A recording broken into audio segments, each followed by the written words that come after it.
నమస్తే, నేను Keshav. Welcome to Suman TV. ఆంధ్రప్రదేశ్లో ఎన్నికల తేదీలు ఖరారు కాకపోయినా కానీ ఎన్నికల హడావుడికి మాత్రం ఏమాత్రం కొదవలేదు. అధికార పార్టీ నుంచి ప్రధాన ప్రతిపక్షం వరకు, అలానే చిన్న చిన్న రాజకీయ పార్టీల నుంచి కొత్తగా పుట్టినటువంటి రాజకీయ పార్టీల వరకు అందరూ ప్రజల్లో ఉండేటువంటి ప్రయత్నమే చేస్తున్నారు. ఎవరు ఎత్తుగడలు వాళ్ళు వేసేటువంటి ప్రయత్నం, వాటిని అమలు చేసేటువంటి వ్యూహంలో బిజీగా ఉన్నటువంటి పరిస్థితి. ఇదే పరిస్థితిలో వైఎస్ఆర్సీపీ అధినేత జగన్మోహన్ రెడ్డి కూడా అసంతృప్తులతో సంబంధం లేకుండా, అలానే పార్టీకి ఎక్కడైతే కలిసి రాని అంశాలు ఉన్నాయో వాటికి ప్రభుత్వ పరంగా సొల్యూషన్స్ ఇస్తూ తనదైన శైలిలో ముందుకు వెళ్ళేటువంటి ప్రయత్నం చేస్తున్నారు. సిఎంఆర్ షాపింగ్ మాల్ మన హైట్ నగర్ లో భాగ్యలతా కమాన్ పక్కన ఫిబ్రవరి 29న ప్రముఖ సినీ తారలచే గొప్ప ప్రారంభం. ఎవరు ఎన్ని చెప్పినా ఇన్ఛార్జీల నియామకాలు, అలానే అసంతృప్తుల్ని బుజ్జగించేటువంటి ప్రక్రియకి మాత్రం ఆయన ఎక్కడ బ్రేక్ వేసేటువంటి పరిస్థితి. ఈ నేపథ్యంలోనే ఒక తాజా జాబితా రిలీజ్ అయింది. ఆ జాబితా పరిస్థితి ఏంటి?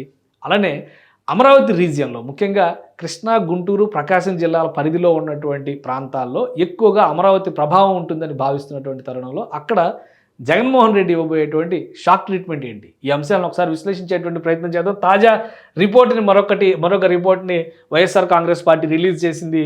ముఖ్యమంత్రి పార్టీ అధ్యక్షులు జగన్మోహన్ రెడ్డి ఆదేశాల మేరకు కింది పేర్కొన్నటువంటి పార్లమెంటు, అసెంబ్లీ స్థానాలకు సమన్వయకర్తలను నియమించడమైంది. ఇది పార్టీ కేంద్ర కార్యాలయం రిలీజ్ చేసినటువంటి నోటు. దీనికి సంబంధించినటువంటి పేర్లు ఏంటో కూడా ఒకసారి మనం చూద్దాం. ఇప్పటివరకు గుంటూరు ఎంపీ విషయంలో వైఎస్ఆర్సీపీ క్లారిటీ ఇవ్వలేదు. ఎందుకంటే గుంటూరు చాలా ముఖ్యమైనది. అక్కడ గల్లా జయదేవ్ తెలుగుదేశం పార్టీ నుంచి లాస్ట్ ఎలక్షన్స్లో గెలుపొందినటువంటి నాయకుడు. అయితే ఈసారి ఆయన బరిలో దిగడం లేదు. టీడీపీ అభ్యర్థి ఎవరు అనేటువంటి ప్రశ్న ఉన్నటువంటి నేపథ్యంలో గుంటూరు ఎంపీ ఇక్కడ పోటీకి దిగబోతున్నారు. కిలార్ రోసయ్య ప్రస్తుతం ఎమ్మెల్యే, తాజా మాజీ ఎమ్మెల్యే అవ్వబోతున్నారు. సో కిలార్ రోసయ్యని ప్రమోట్ చేస్తూ ఎంపీ అభ్యర్థిగా గుంటూరు బరిలో నిలపాలనేటువంటి విషయానికి ఒక క్లారిటీ వైఎస్ఆర్సీపీ వచ్చేసింది. అందుకే ప్రకటన చేసింది. పొన్నూరు నియోజకవర్గం, కిలార్ రోసయ్య రిప్రజెంట్ చేసినటువంటి నియోజకవర్గానికి సంబంధించి అంబటి మురళి, అంటే అంబటి రాంబాబు బ్రదర్ ఆయన్ని తీసుకొచ్చి ఇక్కడ బరిలో నిలపాలనేటువంటి ఆలోచన చేసింది. అభ్యర్థిగా ఆల్మోస్ట్ అభ్యర్థి అనేటువంటి అభిప్రాయం ఉంది. ఎందుకంటే సమన్వయకర్తలు అందరూ కూడా మ్యాక్సిమం అభ్యర్థులు 90% మంది అభ్యర్థులు ఉంటారు. ఒకవేళ ఏదైనా తేడా వస్తే ఒక 3-4 లేదా ఒక 10 మంది చేంజెస్ ఉండొచ్చు, కానీ మ్యాక్సిమం వీళ్ళకే అవకాశం కేటాయిస్తారనేటువంటి అభిప్రాయం ఎక్కువగా కనిపిస్తుంది. సో గుంటూరు రీజియన్ పరిధిలో ఒక స్పష్టత ఇచ్చేటువంటి ప్రయత్నం వైఎస్ఆర్సీపీ చేసింది. పొన్నూరుకు సంబంధించినటువంటి అభ్యర్థిని ప్రకటించింది, గుంటూరు ఎంపీ అభ్యర్థిని ప్రకటించింది. ఆల్రెడీ ఇప్పటికే కొన్ని నియోజకవర్గాలకు సంబంధించినటువంటి అభ్యర్థుల ప్రకటన కూడా జరిగిపోయింది. కాబట్టి ఇక ఒంగోలు ఎంపీ అభ్యర్థి పైన చాలా పెద్ద ట్విస్ట్ నడుస్తూ ఉంది. మాగుంట శ్రీనివాసులు రెడ్డి వస్తారు లేదా ఆయనే ఉండాలి, ఇటువంటి చర్చలు జరుగుతున్నటువంటి నేపథ్యంలో ఆయన బయటికి రావాలని డెసిషన్ తీసుకున్నారు. చెవిరెడ్డి భాస్కర్ రెడ్డిని అఫీషియల్గా అనౌన్స్ చేసినటువంటి పరిస్థితి. చెవిరెడ్డి భాస్కర్ రెడ్డి వాస్తవానికి చిత్తూరు జిల్లాకు చెందినటువంటి నాయకుడు, కానీ ఆయన్ని తీసుకొచ్చి ఒంగోలు పరిధిలో బరిలో నిలపాలనేటువంటి ఆలోచన జగన్మోహన్ రెడ్డి చేశారు. సో మ్యాక్సిమం ఎంపీ అభ్యర్థిగా చెవిరెడ్డి భాస్కర్ రెడ్డి బరిలో దిగడానికి లైన్ క్లియర్ అయిపోయింది. అఫీషియల్గా ఒక పేరు ప్రకటన కూడా వచ్చేసింది. ఇక కందుకూరు నియోజకవర్గానికి సంబంధించి బుర్రా మధుసూదన్ యాదవ్కి టికెట్ కన్ఫర్మ్ చేసింది. టికెట్ మీన్స్ ఇన్ఛార్జిగా కన్ఫర్మ్ చేసింది. కాబట్టి వైఎస్ఆర్సీపీ మ్యాక్సిమం ఆయనకి అభ్యర్థిత్వం ఇవ్వచ్చు. ఇక జీడీ నెల్లూరు, అంటే గంగాధర్ నెల్లూరుకి సంబంధించి ఒక అభ్యర్థిని ప్రకటించారు. కళ్ళత్తూరు కృపాలక్ష్మికి ఈ సీటుని కేటాయించారు. ఇది ఉమ్మడి చిత్తూరు జిల్లా పరిధిలోకి వచ్చేటువంటి నియోజకవర్గం. సో మ్యాక్సిమం ఇక్కడ మనం చూస్తే కనుక చిత్తూరు జిల్లాకు సంబంధించినటువంటి నియోజకవర్గం ఇది ఒకటే. మిగతావి అన్నీ కూడా 2 ఎంపీలు కూడా అమరావతి రీజియన్లో ప్రభావం చూపించేటువంటి ఎంపీ సీట్లు, 2 అసెంబ్లీ సీట్లు కూడా ఆ రీజియన్కి సంబంధించినటువంటి సీట్లే. 5 పేరుతో ఈ జాబితాను రిలీజ్ చేసింది వైఎస్ఆర్ కాంగ్రెస్ పార్టీ. సో అక్కడ అమరావతి రీజియన్లో రాజధాని విభజన అనేటువంటిది ఒకటి, ఆ రాజధానిని కట్టలేదు అనేటువంటి ఆందోళన మరొకటి, రాజధాని రైతాంగాన్ని తీవ్రంగా ప్రభుత్వం వంచింది అనేటువంటి ఆవేదన మరొక వైపు.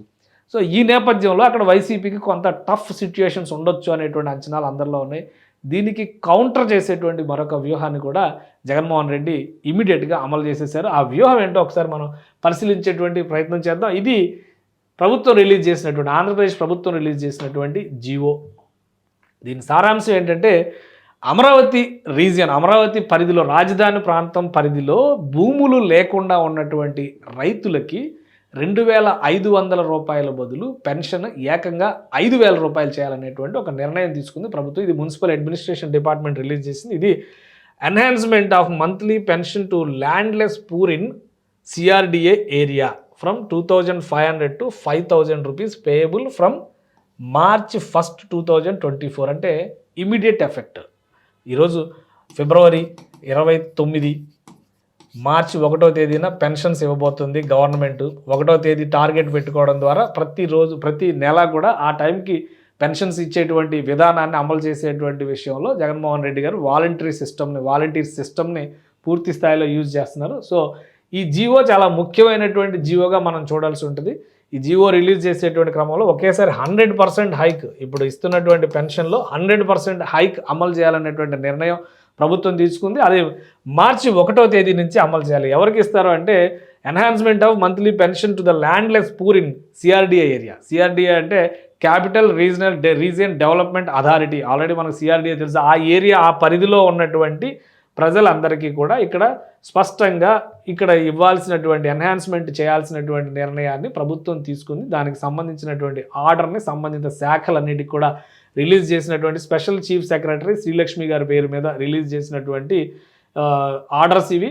ఈ ఆర్డర్స్ ఇమీడియట్గా అమలు చేయాలనేటువంటి నిర్ణయానికి ప్రభుత్వం వచ్చేసినటువంటి నేపథ్యంలో ముఖ్యంగా ఈ పరిధిలో గుంటూరు లోక్సభ స్థానం, అటు నరసరావుపేట కొంత ఎఫెక్ట్ ఉండొచ్చు, అలానే విజయవాడ లోక్సభ స్థానం, ఇటువైపు బాపట్ల లోక్సభ స్థానం, ఒంగోలు లోక్సభ స్థానం వరకు కూడా ఈ ప్రభావం ఉండొచ్చు. ఒకవైపు అభ్యర్థుల్ని ఖరారు చేసుకుంటూనే ఎక్కడైతే అసంతృప్తి ఉందో దాన్ని ఏ విధంగా న్యూట్రలైజ్ చేయాలనేటువంటి ఆలోచనని వైఎస్ఆర్సీపీ చేస్తుందనడానికి ఉదాహరణ ఇది. అదే క్రమంలో ఇక్కడ అభ్యర్థుల ప్రకటన జరుగుతుంది, అంటే ఇన్ఛార్జీల ప్రకటన జరుగుతుంది. మరోవైపు నుంచి దానికి సంబంధించినటువంటి రెమెడీస్, పరిష్కారాలు తీసుకొచ్చేటువంటి ప్రయత్నం వ్యూహాత్మకంగా వైఎస్ఆర్సీపీ అమలు చేసేటువంటి ప్రయత్నం చేస్తుంది. సో జగన్మోహన్ రెడ్డి రెండు వైపులా తన కత్తికి పదునుందని ప్రూవ్ చేసేటువంటి క్రమంలో ఎలాంటి నిర్ణయాలు తీసుకుంటున్నారు, ఇవి ఎన్నికల్లో ఎంత మేరకు ప్రభావం చూపిస్తాయనేది వేచి చూడాల్సినటువంటి అంశం.